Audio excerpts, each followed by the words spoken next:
வணக்கம்.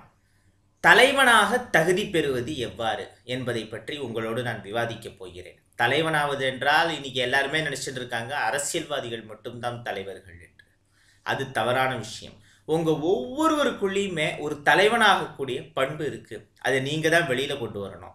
மிக முக்கியமாக சுய தொழிலை வெற்றிகரமாக செய்வதற்கு இந்த தலைமை பண்பு அப்படிங்கிறது ரொம்ப ஒரு முக்கியமான விஷயம். ஒருவர் என்ன பண்ணார், பணம் சம்பாதிக்க சிறந்த வழிகள்னு ஒரு புஸ்தகத்தை போட்டாராம். அது லட்சக்கணக்கான காப்பி வித்து போச்சு. அந்த புக்கை வாங்கி படிச்ச ஒருத்தர் என்ன பண்ணார், அந்த புக்கை எழுதினவர் வீட்டுக்கே நேராக போனார். நீங்க எழுதியிருக்கிற எல்லா விஷயங்களையும் நான் படித்தேன், அது எல்லாத்தையும் அப்ளை பண்ணி பார்த்தேன், ஆனால் என்னால் பணம் சம்பாதிக்கவே முடியல சார் அப்படின்னாராம்.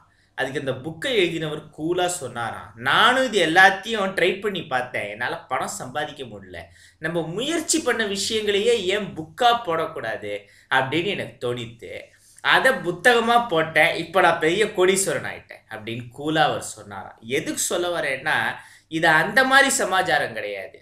இப்போது உங்களெல்லாம் நான் சிறந்த தொழில் முனைவராக ஆறுது எப்படின்னு உங்களுக்கு நான் ஐடியா கொடுக்குறேன், உங்ககிட்ட அதை பற்றி பேசுகிறேன்னா, நான் வெட்டியாக இல்லை, சுயமாக தொழில் பண்ணின்னு இருக்கேன். Yatra service, tours and travels, இந்தியாவுடைய பல பாகங்கள், முக்கியமாக நார்த்தன் சைடுக்கெல்லாம் நான் டூர் கண்டக்ட் பண்ணிகிட்டு இருக்கேன். இப்போ குளிர்காலம், வயசானவங்க தான் நிறைய பேர் நம்ம பேட்சில் வருவாங்க. அப்படிங்கிறதுனால இப்போ கொஞ்சம் ஃப்ரீயாக இருக்கேன், டூர் பிஸ்னஸ் இல்லை.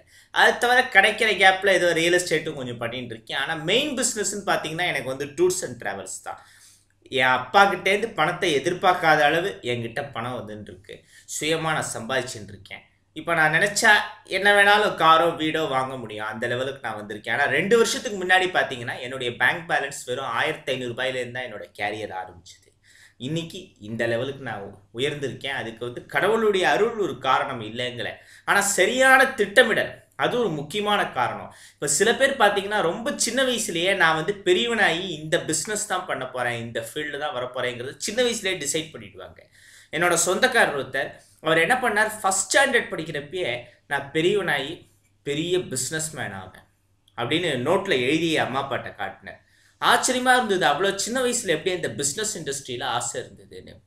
அப்போ இத்தனைக்கும் கம்ப்யூட்டர் ஒன்றும் பிரபலமான விஷயம் கிடையாது, ஏதாவது டெக்னிக்கல் சம்மந்தப்பட்ட ஒரு புதுமையான பிஸ்னஸை பண்ணுவேன் அப்படின்னார்.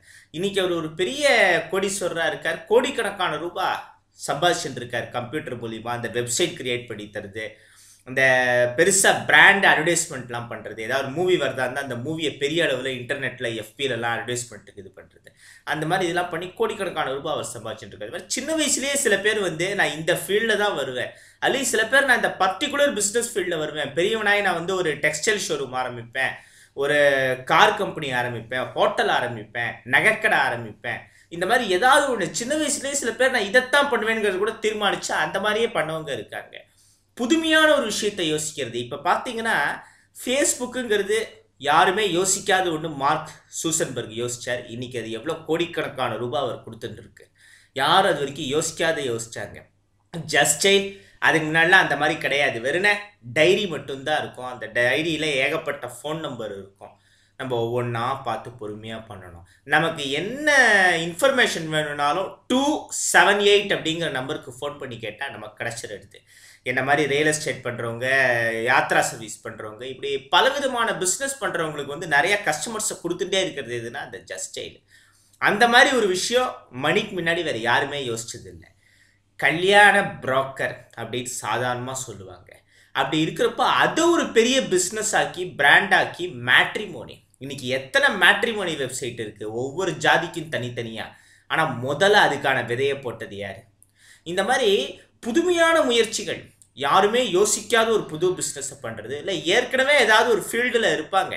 இப்போ ஃபார் எக்ஸாம்பிள் இன்றைக்கி யாராவது ஒருத்தர் துணிக்கடை ஆரம்பித்து அதில் நிறையா கோடிக்கணக்கான ரூபாய் சம்பாதிக்கிறாருன்னா அவருக்கும் முன்னாடியே நிறையா பேர் துணிக்கடை வச்சுருக்காங்க.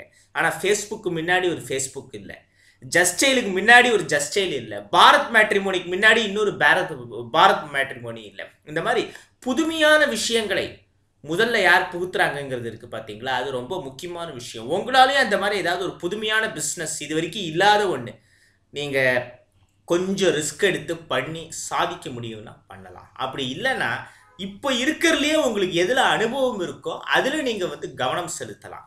அதுக்காக எல்லாருமே புதுமையான விஷயம்தான் பண்ணணும்னு அவசியம் இல்லை. ஆனால் நீங்கள் ஏற்கனவே பண்ணிட்டு இருக்கிற ஒரு விஷயத்த பல பேர் பண்ணிட்டு இருக்கிற ஒரு விஷயத்தை நீங்க பண்ணாலும் அதுல உங்களோட புதுமையை காட்டணும். அது முக்கியமான விஷயம். இப்போ சாம்பாருங்கிறது நிறைய பேர் வீட்டில் தினமும் சமைக்கிறது தான். ஆனா நம்ம அம்மா வீட்டு சாம்பாரோட டேஸ்ட் தனியா இருக்கும். பக்கத்து வீட்டில் பண்றவங்களுடைய சாம்பார் தனி டேஸ்டா இருக்கும். எதிர்த்த வீட்டில் பண்றவங்களோட சாம்பார் தனி டேஸ்டா இருக்கும். இப்படி சாம்பாருங்கிறது நிறைய பேர் வைக்கிறது தான். ஆனா ஒவ்வொருத்தருடைய கைப்பக்குவத்துக்கு தகுந்த மாதிரி அதோடைய சுவை மாறுறது பாத்தீங்களா? அதே மாதிரி பல பேர் பண்ணிட்டு இருக்கிற ஒரு துணிக்கடை வியாபாரமோ, நகைக்கடை வியாபாரமோ, ஹோட்டல் வியாபாரமோ, ஏதாவது ஒரு பிஸ்னஸை நீங்க பண்ணா கூட அதுல நீங்க உங்களோட தனித்தன்மை புதுமையை காட்டணும். கமலஹாசனா தான் ஒரு பேட்டியில சொன்னார், நான் வந்து தர துடைக்கிற வேலையை பண்ணாலும் உழைக்கிற எதுவுமே கேவலம் கிடையாது. உழைச்சு பண்ற எந்த வேலையுமே நான் வந்து தரையை பெருக்கி துடைக்கிற வேலை பண்ணா கூட அதுல என்னை விட பெட்டரா யாருமே பெருக்கி துடைக்க முடியாதுன்னு சொல்ற மாதிரி அவ்வளவு சந்தோஷத்தோட நான் அதை பண்ணுவேன். என்னை விட பெட்டரா யாரும் பண்ண முடியாதுன்னு சொல்ற மாதிரி அவர் ஒரு பேட்டியில சொன்னார். அந்த மாதிரி நீங்க என்ன வேலை பண்றீங்க, என்ன தொழில் பண்றீங்கிறது முக்கியம் இல்லை. ஆனா உங்களை விட பெட்டரா வேற யாருமே பண்ண முடியாது அப்படிங்கிற அளவு நீங்க அதுல பர்ஃபார்மன்ஸ் உங்களோட மேக்சிமம் எஃபர்ட்டை கொடுக்கறதுக்கு பார்க்கணும். அது முக்கியமான விஷயம். இப்போ தலைவன் அப்படின்னா என்னன்னா உட்காண்ட இடத்துல ஆர்டர் போடுறது கிடையாது. இப்போ ஒரு சின்ன உதாரணம் சொல்றேன். ஒரு கட்சி மாநாட்டுக்காக ஒருத்தர் என்ன பண்ணியிருந்தார், கார்ல போயிருந்தார். அப்ப நடு வழியில ஒரு தள்ளு வண்டி, அதுல வந்து நிறைய அரிசி மூட்டைலாம் வச்சிருந்தாங்க. ஒரு 4 பேர் சேர்ந்து அது தள்ளுறதுக்கு கஷ்டப்பட்டாங்க. ரொம்ப வெயிட்டான வண்டி, நகர்த்த கூட முடியல. அந்த கார்ல போயிட்டு இருக்கிற தலைவர் என்ன பண்ணார், ஏழை வண்டியை நிறுத்தலன்னு டிரைவரை சொன்னார். வண்டியிலேருந்து இறங்கி வந்து அந்த 4 பேரோட 5வது ஆளா அவரும் தள்ளினார். அசால்ட்டா அந்த வண்டி நகர்ந்தது. அந்த தலைவர் யார் தெரியுமா? அப்ப தமிழ்நாட்டோட முதலமைச்சரா இருந்த காமராஜர். இப்படி மக்களோட மக்களா அவர் இருந்தார். அதே மாதிரிதான் அமெரிக்காவுடைய முதல் ஜனாதிபதியும் இதே மாதிரி மக்களோட மக்களா இருந்தவர் ஜார்ஜ் வாஷிங்டன். அவர் குதிரை வண்டியில போயிருந்தப்போ இதே மாதிரி ஒரு தள்ளுவண்டி தள்ள முடியாம 4 தொழிலாளர்கள் கஷ்டப்பட்டு இருந்தாங்க. அவர் இந்த குதிரை வண்டியிலேருந்து குதிச்சு அந்த 4 பேரோட 5வது ஆளா சேர்ந்து தள்ளினார். இப்படி உலக தலைவர்கள்லாம் இன்னைக்கு பாத்தீங்கன்னா மக்களோட மக்களா ஒன்றிணைந்து செயல்பட்டார்கள். அதே மாதிரி நீங்க நாளைக்கு ஒரு பெரிய நிறுவனம் ஆரம்பிக்கிறீங்க, அது வெற்றிகரமா செயல்படணும்னா முக்கியமான விஷயம் என்னன்னா, உங்களுக்கு கீழே வேலை பார்க்குற தொழிலாளர்கள் அவங்க ஏதாவது தப்பு பண்ணாங்கன்னா கண்டிக்கிறதுக்கு தண்டிக்கிறதுக்கு உங்களுக்கு உரிமை இருக்கு, இல்லைங்களே. ஆனால் அவர்களும் நம்ம குடும்பத்தில் ஒரு உறுப்பினர்கள் அப்படிங்கிற அந்த எண்ணம் ரொம்ப முக்கியமாக இருக்கணும். அப்போ இந்த சுயமரியாதை கொள்கைங்கிறது எல்லாருக்குமே உண்டுங்க. இப்போ நீங்கள் சப்போஸ் ஒரு சாதாரண தொழிலாளியாக இருக்கீங்கன்னு வச்சுக்கோங்க. ஏன்னா இன்னைக்கு நிறையா முதலாளிகள் ஒரு காலத்தில் தொழிலாளர்களாக இருந்தவங்க தான், கஷ்டப்பட்டு இருந்தவங்க தான். அந்த மாதிரி திடீர்னு பெரிய ஆள் ஆனவுடனே நிறையா பேருக்கு அப்படியே நம்ம தான் எல்லாமே கடவுள் அப்படிங்கிற நினைப்பு வந்துடும். ஏன்னா கடவுளை கூட நம்ம வந்து எவ்வளவோ திட்டுறோம், ஆனால் அவர் நம்மளை பதிலுக்கு தண்டிக்கிறது கிடையாது. அப்படி இருக்கிறப்போ நம்ம தான் கடவுள், அதுக்கும் மேலே அப்படிங்கிற மாதிரிலாம் சில முதலாளிகளுக்கு எண்ணம் வந்துடும். ஒரு 10 பேருக்கு மாதம் சம்பளம் கொடுக்க ஆரம்பிச்சுட்டா போகிறோம், அப்படியே பெரிய அப்பா டேக்கருங்கிற மாதிரி நிலைமை சில பேருக்கு வந்துடுது. கீழே வேலை பார்க்குறவங்கள ரொம்ப மரியாதை இல்லாமல் பேச வேண்டியது, நடத்த வேண்டியது, அவங்க வயசுக்கு தகுந்த மரியாதையை கூட குறைஞ்சபட்சம். இப்போ யாராவது ஒருத்தர் கீழே ஒர்க் பண்ணுறாரு, அவர் நம்மளோட ஒரு 15-20 வயசு பெரியவராக இருக்காருன்னா, ஏய் மணி இங்கே வாயா, மிஸ்டர் மணி இங்கே வாங்கன்னு கூப்பிட்டா கூட பரவாயில்ல. இந்த மாதிரியும் சிலர் இருக்கிறார்கள். ஆனால் யங் ஜென்ரேஷன் இன்னைக்கு நிறைய பேர் அப்படி இல்லை. இப்போ பார்த்தீங்கன்னா ஒரு பிரபலமான பத்திரிகை அவர் வந்து பெரியவர் நடத்தியிருந்தப்போ அதோடைய மேனேஜ்மெண்ட்டே வேற மாதிரி இருந்தது. எல்லாரும் ஐயா ஐயான்னு கையை கட்டி கூழ கும்பிடு போட்டுருந்தாங்க. இப்போ அவரோட மகன் கையில், இளைஞன் கையில் அதோட பொறுப்பு வந்ததுக்கப்புறம் எல்லாருக்கும் கிடைக்க வேண்டிய மரியாதை கிடைக்கிறது. அதோடைய சர்க்குலேஷன்லேருந்து ஆரம்பித்து எல்லாமே உயர்ந்திருக்கு. ரொம்ப துணிச்சலாக இப்போ பல விஷயங்களை பண்ணிட்டு இருக்காங்க. அது எதுங்கிறத நான் ஓப்பனாக சொல்ல விரும்பலை. எதுக்கு சொல்ல வரேன்னா, இன்னைக்கு நிறைய இளைஞர்கள் இந்த மாதிரி விஷயங்களில் தெளிவாக தான் இருக்காங்க. இன்னமும் நம்மளுடைய மரபணுவில் அந்த பழைய காட்டு மிராண்டித்தனங்கள், நம்ம அன்னைக்கு காட்டில் இருந்தப்போ எப்படி கூட்டத்தோட கூட்டமாக இருந்தோம், அந்த மாதிரியான சில மிருக குணங்கள் நம்மளுடைய மரபணுவில் இருக்கிறதுனால தான் இந்த மாதிரி இது இருக்குது. கண்டிக்க வேண்டிய விஷயத்துக்கு கண்டிக்கணும். அதே சமயத்தில் அனைவருமே மனிதர்கள். அவங்க இடத்துல நம்ம இருந்து இதே மாதிரி அவமானப்படுத்தப்பட்டா நம்மளுடைய சுயமரியாதை இடம் கொடுக்குமாங்கிறத யாராவது யோசிச்சாங்கன்னா, அந்த மாதிரி தொழிலாளர்களை அவமானப்படுத்தணுங்கிற எண்ணம் யாருக்குமே வராது. கண்டிப்பாக இருக்க வேண்டிய விஷயத்தில் கண்டிப்பாகவும், மற்ற நேரங்களில் நீங்கள் அவங்களுடைய நண்பர்களாகவும் இருக்கிறதுக்கு பழகுங்க. அப்படி நீங்கள் இருந்தீங்கன்னா உங்கள் மேலே இருக்கிற அந்த அன்பு, பாசம் அதில் ஆட்டோமேட்டிக்காக அவங்களுக்கு இன்னும் முதலாளிங்கிற மரியாதை அதிகரிக்கும். இன்னும் உங்களுக்காக நிறையா வேலை பார்ப்பாங்க. இதெல்லாம் நீங்கள் பெரிய ஆள் ஆனதுக்கப்புறம். ஆனால் பெரிய ஆள் ஆகிறதுக்கு முன்னாடி நீங்கள் பண்ண வேண்டியது என்னென்னா, இப்போ எல்லாருக்கும் எல்லா பிஸ்னஸும் ஒத்து வந்துடாது. எல்லாராலையும் எல்லா விஷயங்களையும் பண்ண முடியாது. ஒருத்தனால எல்லாமே பண்ண முடியாது, எதுவுமே நீ பண்ண முடியாதுன்னு சொல்றது எப்படி முட்டாள்தனமோ, அதே மாதிரிதான் உன்னால எல்லாமே பண்ண முடியும்னு சொல்றதும் முட்டாள்தனம் அப்படின்னு இறையன்பு அவர்கள் சொல்லியிருக்கார். ஏன்னா இயற்கை எல்லாரையும் ஒரே மாதிரி படைக்கல. ஸோ நீங்க வாழ்க்கையில சாதிக்கணும்னா என்ன பண்ணணும்? நம்மளால இதுதான் பண்ண முடியும், இதுல தான் நமக்கு திறமை இருக்கு அப்படிங்கிறத ஃபர்ஸ்டே நீங்க ஒரு டார்கெட் ஃபிக்ஸ் பண்ணிடணும். அப்புறம் அந்த டார்கெட்டே உங்க லைஃப் ஆக்கிக்கணும். தனி ஒருவன் அரவிந்த் சாமி ஸ்டைல்ல சொல்லணும்னா, நீங்க லைஃப்ல ஏதாவது ஒரு ஆம்பிஷனை ஃபிக்ஸ் பண்ணிக்கோங்க. பின்னால் அந்த ஆம்பிஷனையே உங்களோட லைஃப் ஆக்கிக்கோங்க. அதிலேயே ஃபோக்கஸ் பண்ணி கடுமையா முயற்சி பண்ணுங்க. அதுல நீங்க பெரிய ஆளாகி ஒரு லெவல் வந்ததுக்கு அப்புறம் பெரிய மல்டி பிஸ்னஸ்லாம் பண்ணோங்கிற ஐடியா உங்களுக்கு இருந்தால் தாராளமாக பண்ணலாம். ஒரே ஒரு பிஸ்னஸ் தான் நான் பண்ணணும்னு சொல்ல வரல. ஏன்னா எத்தனையோ பேர் இன்னைக்கு வந்து துணிக்கடை, நகைக்கடை, ஹோட்டல்னு பலவிதமான பிஸ்னஸை பண்ணிட்டு இருக்காங்க. ஆனால் முதல்ல அவங்க என்ன பண்ணாங்க? எடுத்தெடுப்புலேயே 4-5 பிஸ்னஸ் ஆரம்பிச்சதில்ல. ஃபஸ்ட்டு ஏதாவது ஒரு பிஸ்னஸ் ஆரம்பித்து அதில் கான்சென்ட்ரேட் பண்ணி ஒரு பெரிய லெவலுக்கு வந்து இனிமேல் நம்ம ரிஸ்க் எடுக்கலாங்கிற லெவலுக்கு வந்தப்போ தான் அவங்க வந்து அடுத்த ஸ்டேஜை நோக்கி போகிறாங்க.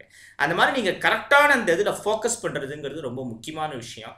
நீங்கள் வந்து நிறைய ஹார்ட் ஒர்க்கும் பண்ணணும். At the same time hard ஒர்க்கை விட ஸ்மார்ட் ஒர்க் ஜாஸ்தி பண்ணணும். கடுமையாக உழைக்கிறத விட திறமையாக உழைக்கிறதுங்கிறது ரொம்ப முக்கியம். கடுமை ப்ளஸ் திறமை ரெண்டும் ஒன்றா ஒருங்கிணைந்தால் தான் உங்களால் பெரிய சாதனைகளை படைக்க முடியும் அப்படின்னு நான் சொல்லி இதோட நிறைவு செய்துக்கிறேன். நம்ம வந்து வாழ்க்கையில் பெரிய அளவில் சாதிக்கிறது, பிஸ்னஸ் இண்டஸ்ட்ரியில் பெருசாக அச்சீவ் பண்ணுறதுக்கு வந்து நிறைய வழிமுறைகள், சில ஃபார்முலாஸ்லாம் இருக்குது. நிறைய பேர் ஓப்பனாக அதை சொல்லிட மாட்டாங்க. ஏன்னா சொன்னால் அதை அவங்களும் காப்பி அடித்து பெரிய ஆளாக வந்துட்டா என்ன பண்ணுறதுங்கிற நினைப்பு இருக்கும்.